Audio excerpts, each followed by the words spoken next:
Hello and welcome to the Good Girl Confessional podcast. I'm your host, Sandy Lowrys, and the Good Girl Confessional podcast is brought to us by WB40, Women Beyond 40 platform for every woman who wants a little bit of extra in their life. You can check us out at WB40.com. Today in the podcast, I am very, very excited to introduce you to a fabulous woman. Her name is Melissa Griffith, and she is a transgender authority and advocate from Melbourne, and she is also an inclusion and diversity advocate and consultant who has actually been able to bring inclusion and diversity into various racing clubs. She has worked with the Victorian Cricket Board as well, and she's quite an amazing person. I'm really excited for you to meet her. Please welcome to the Confessional, Melissa. Hello, Melissa, and welcome to the Confessional. How are you? Good. How are you, Sandy? I'm really good, and I'm actually thrilled to have you here today because yesterday you marched along with so many amazing people at the Midsommar Pride March, of course, and it's the 27th annual Midsommar March. That's amazing. How was it? How was the day? Yeah, it was great. It was really fabulous today. Because of COVID, I think they broke up the waves, so there was quite a gap between, let's say, the first four waves in each wave. But yeah, it was really good. Like I marched with Pride of our Footscray, a local LGBTIQA plus bar. So yeah, marched with them, and Danny Laidley was marched with us as well. So it was good. So of course the media interviewed her, but yeah, it was really lovely. People were really supportive, and the crowd was really great. So you know. That was good. That's so amazing. So amazing. I was watching footage and they said there was about 10,000 people. So it was really big this year, especially considering, COVID. That's fantastic. Yeah, absolutely. Yeah, it wasn't quite as busy as I think pre-COVID years, but I think because of COVID, a lot of people might have stayed away, but there's still a lot of people, more than I thought. So, but it was a lovely day. So it was great. It's so beautiful, and I was thrilled to hear that obviously the Victorian Premier was there, but that they announced $6.5 million going towards companies to teach companies about diversity and inclusion and to put programs in place. How does that make you feel? Oh, that's great. Like when I set up my own company, then I'll be able to do that, apply for those sort of grants. I think at the moment there's still a lot of individuals and regional and metro areas that probably raise awareness or do advocacy or consulting work, and they don't necessarily are eligible for those grants or will apply for them. So it's sort of hard for them and us, but when you're starting out, but it'll make it better. And the more people that put their voice up, speak out, put their hand up, the better it'll eventually get.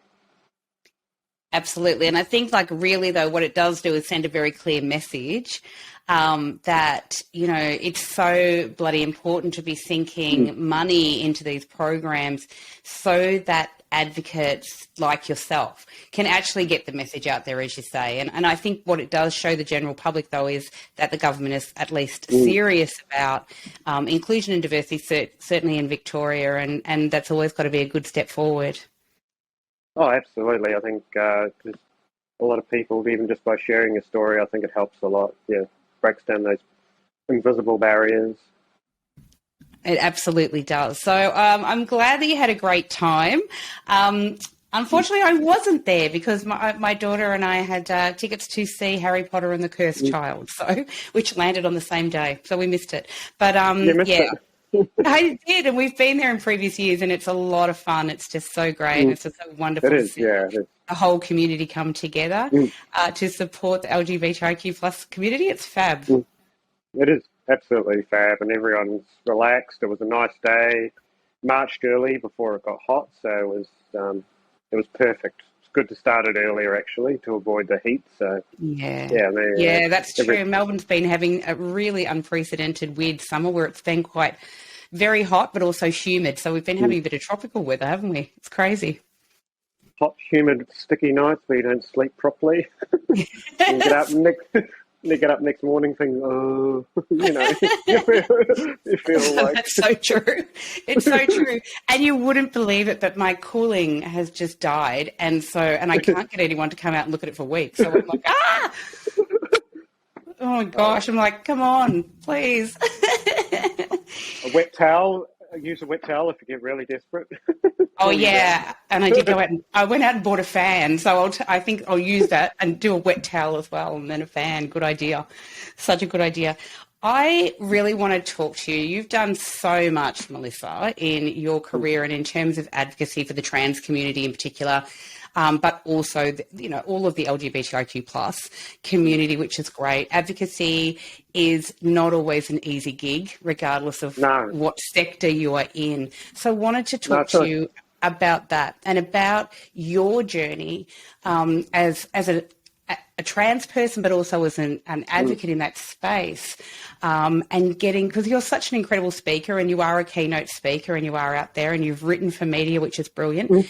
But I'm more interested, I guess, in all the stuff you had to overcome to get there and to be seen and to be visible in the media. I think it's just putting yourself out there, not knowing when you want to raise awareness, how to do it, and not thinking about who to reach out for advice or support. So if you're advocating for anything, it's in hindsight, I could have reached out to more people. How do I do this? But I didn't. That's just hindsight. So it's a good thing for people to. Little tip for people.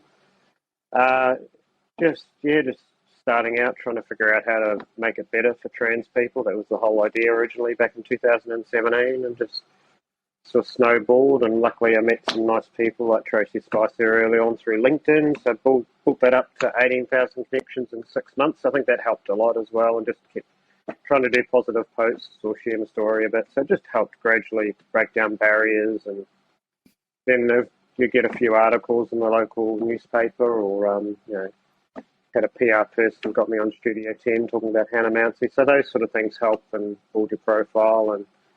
And but you've obviously got to overcome trying to get into the media, and a lot of the time it's just luck, or like I use Source Bottle now, but it's so hit and miss. So getting into the media is not necessarily easy as a trans person, especially the last couple of years with COVID. So doing a few Zoom interviews in the backyard was interesting on my iPad last year. So, as we do. As we all do. It's crazy, isn't it? Our new friend, Zoom. Our new friend, Zoom. New friend, Zoom. Yeah, you're right. And I think in some ways, though, like, I'm enormously grateful if we have to go through a pandemic. We've done it in a time of technology where we can connect with people. And I think for some people, it's really fascinating when I have people on this podcast. Some of them have said it's actually been so good for them because they're actually, being asked to speak via Zoom more than they would have been asked to speak in person. So I guess in some ways it's a good thing, but obviously, we'd all be loving to see each other face to face all the time, wouldn't we? Yeah, we would. Yeah, I'm going to do a talk later this year for a TAFE, and that'll be hybrid. So that'll be like the first face-to-face event for ages. So yeah, I don't think a lot of people are going to be in that boat too. So. Yeah, and I think it'll be really fascinating. I think someone said to me recently, relearning how to speak on a stage when you've been so used to just looking at the screen. Yeah, like that's right. This. Sorry. Right? You know what I mean, and we'll all have to remember to put our pants on, like that's the thing. You can see all that's of the thing, All right, oops, that's right. So true. I want to talk, Melissa, because I just think you're amazing, but your journey. So your journey to transition and become this beautiful person that you are today, how that journey started for you, because as you say in sharing this story, it's so hugely helpful to other people who may not, or maybe just beginning that journey. How did that all come about, and the obstacles I'm guessing that you faced during that time? I think stepping back 41 years, showing the age, as a child, you didn't know why you were different to the other boys. You hang around with the girls and no internet, no understanding why you feel that there's something wrong with you. So, and as you go through your teenage years and adult years in Auckland, New Zealand, you sort of experiment with dressing, but then you try and bury it and hide it. And yes, coming to Melbourne as an adult, being able to get out and live as a female was good part-time, but I did that for a long time and hid it from everyone. But I know when I started my transition at work, just overcoming people's questions and concerns, about transitioning in the workplace, and just in general, when you go out as a female, start going out to bars. And I think back in 2014, 2015, trans was relatively new in Australia, so it's just like people give you glares and stares and just think you're a cross-dresser. So it's overcoming all that sort of stuff. And as you start to live full-time, just having a few close people around you really helps. And taking your time when you transition, I think is another key thing for anyone, especially if you're transitioning at an older age, and just having a plan and sticking to it, and just ignoring those around you who want it to happen quicker because it suits them better, or for whatever reason. So it's, I guess, got to be true to you, your heart and how you feel at the time, and just take it one day at a time. But I know going through that process, I had anxiety attacks and panic attacks. I'd never had them before in my life, so it's really scary when you have it, and you freeze, and it's just something I never experienced before. And I still had a bit of anxiety the other day, and just COVID and then lockdown, in and out of lockdown gets quite tiring. So I think it's just being aware of all those things, your mental health, anxiety, and as you progress in your transition, just going slowly. I think it's really important. Not just everyone else wants to go fast, get all the surgery done in a year. That's fine. That's up to them. But for me, I took it really slowly. I only had breast augmentation surgery back in 2020, so relatively recently. So and taking money out of super is a big decision, of course, because it affects you later on in life. So. Yeah, absolutely. And I think that's really, and I'm really glad that you raised that as well, because I think what some people don't really stop and think about is there's so many impacts in your life, one of which, of course, is financial, and it is a huge decision. Yeah. But how did you feel when you were able to go, right, that's it, I've made this decision? And I don't know, did you set a date and go, on this date, I'm going to go to work dressed how I really feel I want to be dressed? So did you lead up to a date, or did you just wake up one day and go, right, today's the day, it has to be today?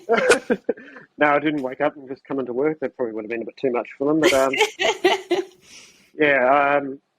no, I actually wrote down a plan and stuck to it and came in on a date. Took 5 weeks off to change my ID, which was a nightmare and stressful, and change your name certificate. Still got my gender as male on it, interestingly enough. So.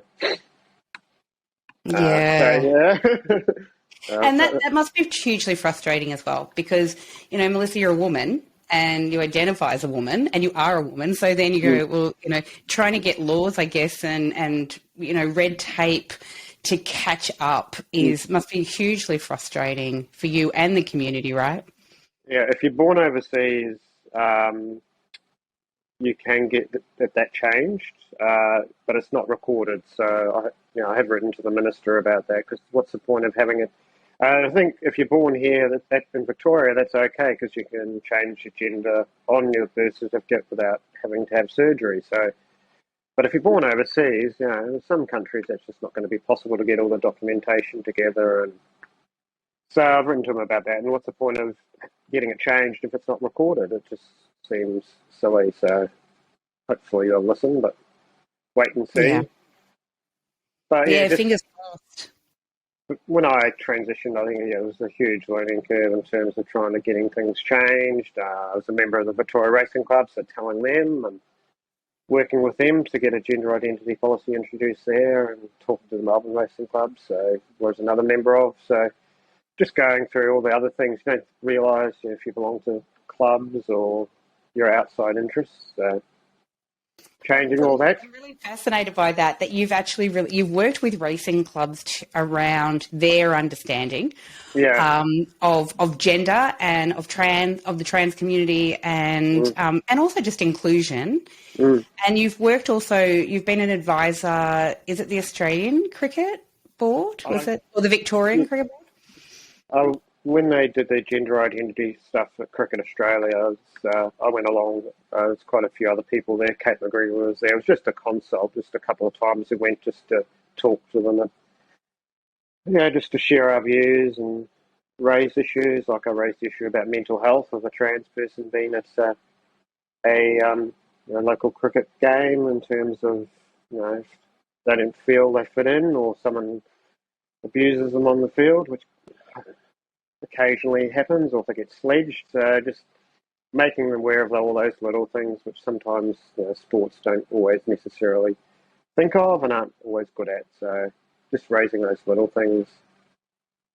Yeah, and look, I think, we're starting to see changes in more male-dominated sports arenas, but it seems to me there's still a long, long way to go in terms of their inclusion of women, of the LGBTIQ plus communities, and of trans people, and it's very deeply ingrained, some of this terrible bias that people have, I think.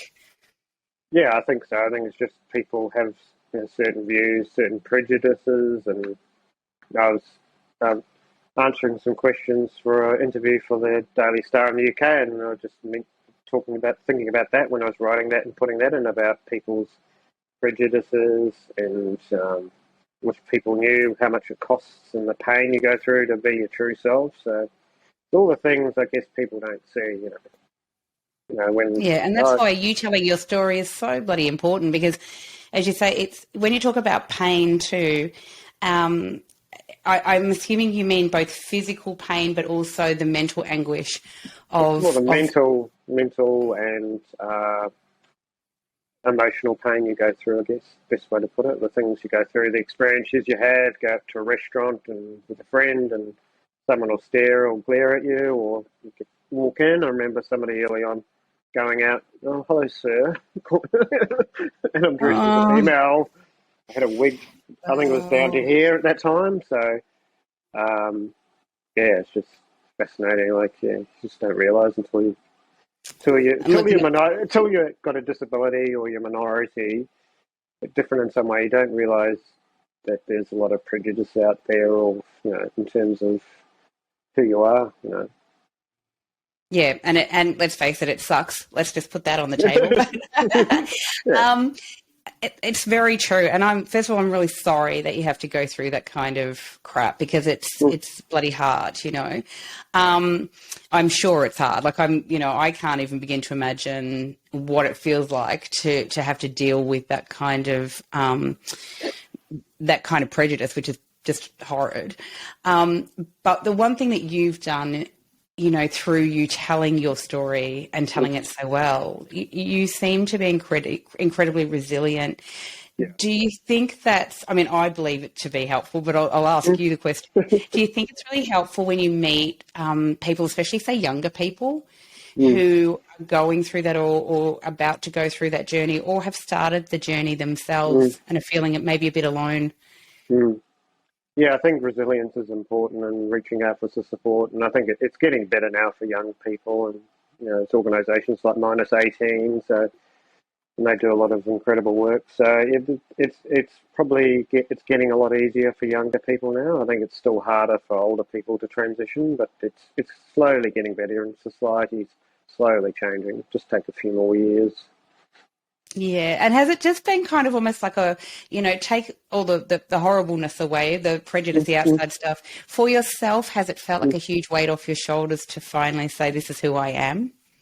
Oh, it is, because you live part-time, and, people say, I always thought there was something strange about you because you're hiding your true self, when you're living part-time. So, people, you don't realise people pick up on him. There's something odd about him, when you're going to work as a male, so... Yeah, hiding, going out. And that's a struggle for anyone, I'm guessing, to, I think, in daily life, a lot of us put on a face, whatever, like, we go out and do our job or whatever. But in terms of you, it's like it's really, it must be so friggin' difficult to go to work, as you say, or hang out with people and think, this is really not who I am. It's like really putting on a mask every day, isn't it? A disguise almost. Yeah. Yeah, and it's harder if you're older. Do I transition at work? Will I accept it? Will I lose my job? So there's all those sort of issues people don't even think about, I guess. So. Yeah. And in terms of work, so when you said this, right, I'm going to do this and I've got a plan, were they supportive? Were you able to talk to the HR department prior and say, this is what I'm going to do? Were they supportive? Relatively good. Like, I think there was, trans is probably pretty new back in 14, 15 year, and I think it was new for society. So it's just for any organisation, I think back then would have been interesting, and probably HR would probably have to get their head around it. And like, I know was trans people around. There's Transgender Victoria. They've been going for quite a while, and people before me like Sally Goldner and Brenda Appleton have done quite a bit of work, as you know. So it's just we're becoming more visible, I guess. So now, and as we become more visible, obviously that brings up people's prejudices, and you're out there, and suddenly you start to see more and more of us, because people are starting to feel more comfortable, living as their true selves, which is good. Which is so beautiful. And how good is it for you when you actually see, visibility of other people going through it as well? So when you see people in the media or on television or wherever it may be, how does it make you feel?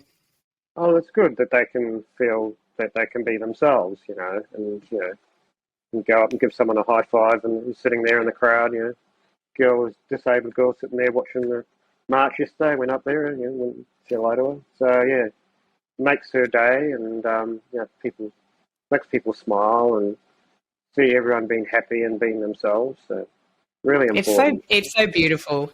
It's beautiful, but I'm a big believer over here at WB40 that inclusion and representation matters in all corners. It just matters. If we cannot see ourselves reflected back in the media or in socials or whatever it may be, if we don't ever see ourselves reflected back in mainstream media, it's difficult to you sort of go, well, where am I? I'm invisible. I'm not present. I'm all those things. I think that's why what you're doing is so incredible, because I wanted to ask you about being a cover girl, because you were on the front cover of Sophia magazine, which is a UK magazine. Tell me about that.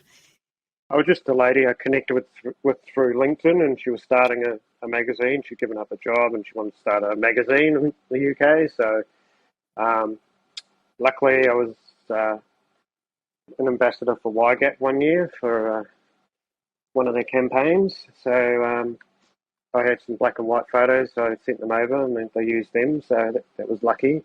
But yeah, I just shared my story in there, and that helps her. And she wanted to do it. She was keen to do it. So. And it must have been a huge thrill. I mean, the photographs are stunning, by the way, on the front cover of that mag. I'll put up a link in our show notes so everyone can see it. But it's the photos are beautiful. The story was lovely, but it must have been just such a thrill. Did you ever think that you were going to be a cover girl on the front cover of a mag? No, never thought about that when I started raising awareness. I just thought I'll just get out there and see what I can do. Like, didn't have a clear plan on how I was going to do it. Like. So well, how awesome is that? I myself was a cover girl for the very first time last year for a US magazine called Women Who Podcast, and I was like, "What, me? I'm I'm a 52-year-old chubby podcaster down here in Oz." So it was really nice. That's what I mean. I was so thrilled. I was like, "What?" Yeah, and I imagine you would have felt similar. It's a really weird sensation to go, oh my God, I'm looking back at myself. That's odd.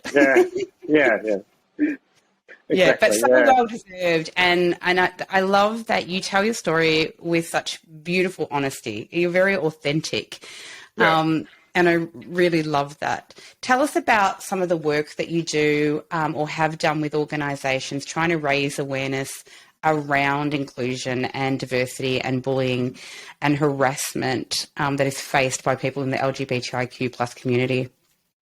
Well, I've done a bit of consulting. I think it's mainly through speaking. I've talked about gender diversity, talked about advocacy, those sort of type of topics, and done a bit of consulting around LGBTI and diversity and inclusion. So I think it's more speaking at events really helps. Speaking at the National Employment Solutions Conference was really good. I go up there and just do a presentation, and and one of the first times I've done it. So, yeah, it's really, when you put yourself out there and learn new skills as well, it's quite daunting, and standing up in front of a group of psychologists and sharing your stories. First time I think I did it was handwritten notes, spoke for half an hour, but I still got half an hour of questions. So, wow. Printed notes. So that's so good. Well done, you. Things are not easy. It's not easy. It's pretty intimidating. You gradually get better, but it's like, yeah, the next time you're speaking and you feel your legs shaking, go, stop shaking. Hey, I wanted to talk. But, you've also been awarded, this is so amazing, an Australia Day Achievement Award. So you're an Australia Day Achievement recipient. Tell us about that moment and what that means for you. I think it's just an acknowledgement of the work you do. You don't set out to win awards. You look at Dylan Allport, he doesn't raise awareness. That's not why he does it, but it's just a recognition of all the work you do. And even if you're just doing it within your organisation or externally, even if you're just sharing your story, writing articles or doing the odd podcast. I remember getting up one morning about 3 a.m. and having to drink about 5 cups of coffee to do a podcast in Florida Tampa, online radio station talking about sexuality and gender. So, you just do those things because it's important, and you can put it out there on your social media, and people can listen and get a better understanding and explain. And it really is about that, is education, isn't it, really? Trying to get people to understand, your journey and the journey that people go through, and all the stuff, as you so rightly said before, that people don't think about, the cost, the financial cost, the human cost, the mental anguish, all of that stuff. How were your friends and your, I guess, community or group of friends or family, or how would they, when you came out and when you transitioned? Well, it's a mixed bag. I lost friends, of course, like a lot of trans people do. Met new friends. Some family were good about it. My mother still doesn't accept it, so that's never going to change her. So it's the same for everyone. Some people are lucky; all their family accept it, but some aren't. So I think we just roll with the punches and get on with it. But it can be bit of a shock when friends just vanish or disappear, vaporise. Yeah, I'm sorry to hear that. I am. I think it's, as you mentioned before, it's becoming easier, I guess, for younger people to start transitioning at a much earlier age, and that they have this sort of group of support. For anyone who's listening, is there a good amount of support for people who are older who are transitioning? There's more support around now. Like there's Equinox and there's other. I know I went through an endocrinologist at Austin Hospital, and there's more. There's Piranha Clinic, for example, Northside Clinic. So there's more services around now. Hopefully, there's more funding put into that, so there's more and more.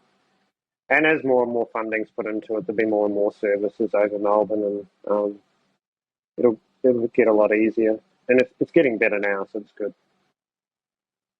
Yeah, that's great. So when you hear news stories like we all did this week of, of high schools putting in, ridiculous policies around LGBTIQ plus student and trans students, how do you respond to that? I just was stunned, Could go to a school. When I went to high school, I never had to declare my sexuality or my gender identity.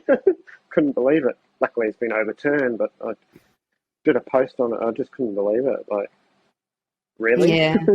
It's I mean, look, I think most thinking people probably got really bloody pissed off and angry. It was just quite phenomenal, I think, to be reading about that, thinking, is this Australia and is this 2022? Yeah, exactly. Is it? We've still obviously got a bit of a way to go, I think. Yeah, absolutely. Absolutely. I think it's really fascinating. I think it's, certainly as a straight white woman, no one asks me about my sexuality, and I kind of think it is quite invasive. especially for school students. I mean, just like you're so young, going through so much already without having to deal with, bureaucracy, which is bureaucracy gone mad, really, isn't it? Yeah, and I came out openly bi and, trying to explain to people the difference between your sexuality and your gender identity can be quite challenging sometimes for some people. They can't quite separate the two. I've had conversations with people and they still don't get it.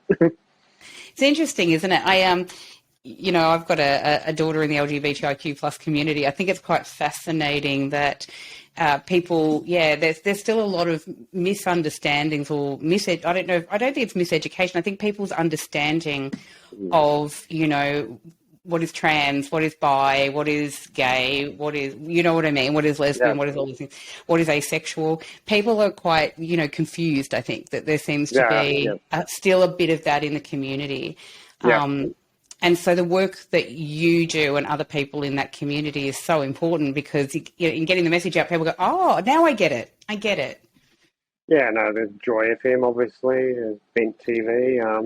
So there's people doing stuff, in the community, even if they're just writing for their local magazine or local newspaper occasionally, or however they advocate, or which is beautiful. Their own support groups, their own local groups, pride groups. So. Yeah, that's fantastic. And it is really nice that there's lots of different pride groups around for people to join. So I suppose, what advice would you have for any of our listeners who are thinking, I'm relating to this story, this is me, I don't even know where to turn or where to start? What would your advice be, Melissa? Probably speak to their local GP first. Probably, if you want to go on hormones, speak to them about it, getting a referral, speak to a psychologist or psychiatrist, just getting that approval to go on hormones and go slowly. Don't rush it. It's a journey. Yeah, and do you think it's really important to just gather, I guess, support around you during that time? It is if you can, yeah. If you can, yeah. Yeah, definitely.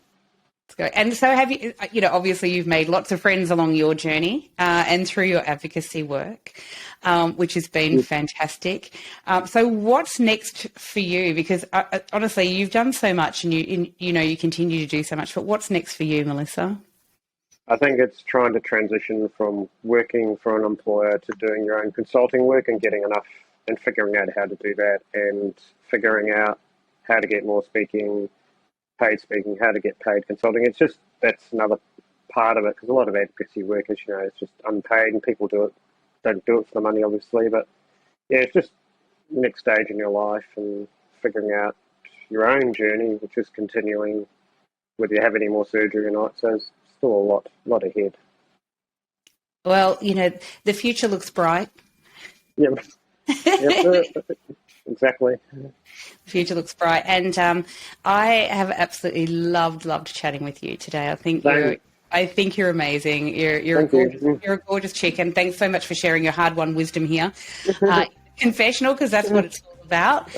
And thank you for being an incredible, advocate for your community and for coming on and sharing your story. And so the rest of us, are learning and we're more educated. Thank you so much. That's all right. Thanks for having me, Sandy. Bye, Melissa. Bye, Sandy.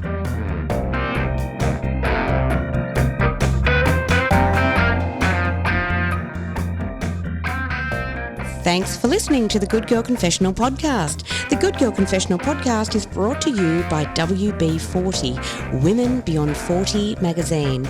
Available now at WB40.com. The Good Girl Confessional podcast is available on Apple Podcasts, Spotify, and wherever you listen to quality podcasts. We're also now available on YouTube. We chat with really interesting women about their hard-won wisdom, but it really helps us if you can subscribe, like, and share the podcast. Thanks so much for your support. Bye for now.